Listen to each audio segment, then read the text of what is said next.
يعني حتى الملعب ممكن ادخل مع الملعب؟ شلون؟ الملعب اللي اليوم يطرح؟ اي ملعب؟ ملعب الاول بارك. شوف ملعب اول بارك انا شخصيا انا بقول لك حاجه واحده. شوف ملعب اول بارك انا ما اخذه انا هلال ونصر. انا شخصيا انا اخذه حاجه.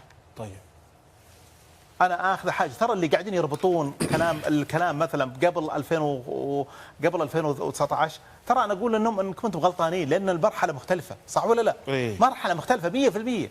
انت الان لنفترض جاء صيف 2024 وقفلت ملعب الملز وملعب الملفات قفل. طبعا صحيح. انا بقفلهم لاني بخلق منهم احسن ملعبين في السعوديه. نعم.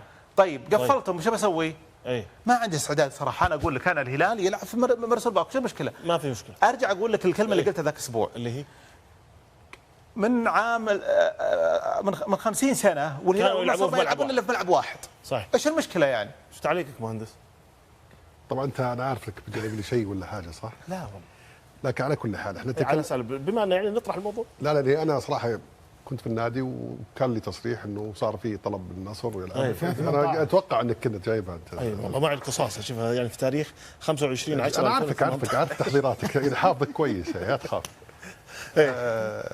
لا فانت ايش تعليقك؟ يعني كان حسب التصريح بصحيفه الرياضيه في ذاك الوقت انه طارق توكد الرئيس طارق توجد الرئيس التنفيذي لنادي الهلال ان اداره الفريق رفضت طلب نادي النصر في اللعب على ملعب جامعه الملك سعود. صحيح. لان في بدائل عند النصر موجود.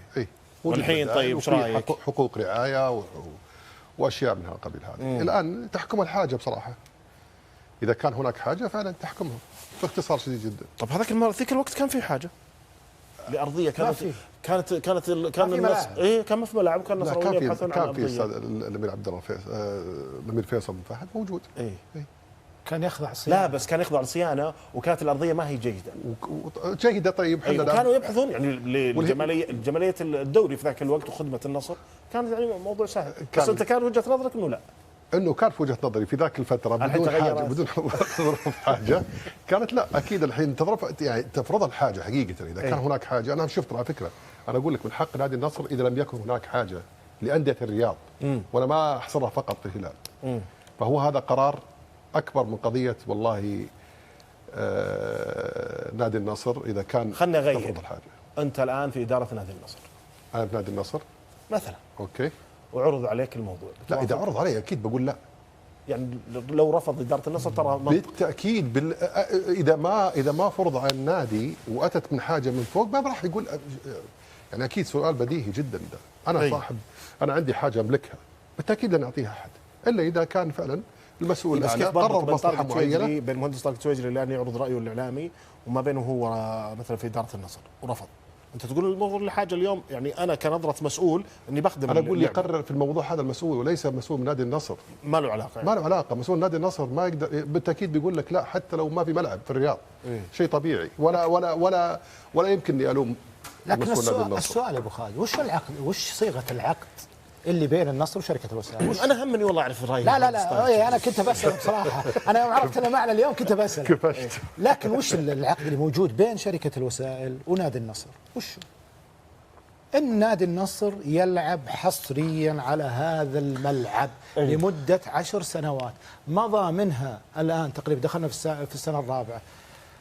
انا لو كنت في محل رئيس نادي النصر سارفض وبقول يا الهلال انا جيتك. بس انت عايز تقول لك شو المشكله؟ طيب ما كانوا يلعبون اول يعني قبل 40 30 سنه يلعبون في ملعب ما صار في اي مشكله. مع احترامي هذه وجهه نظري طبعا لكن يختلف الموضوع.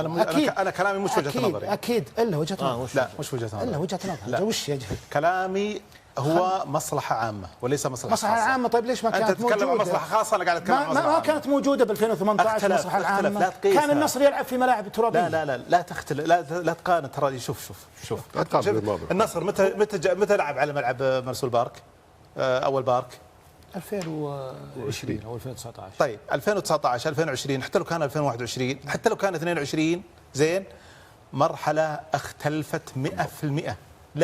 أنا ضد المقارنة بقبل المشروع الحالي.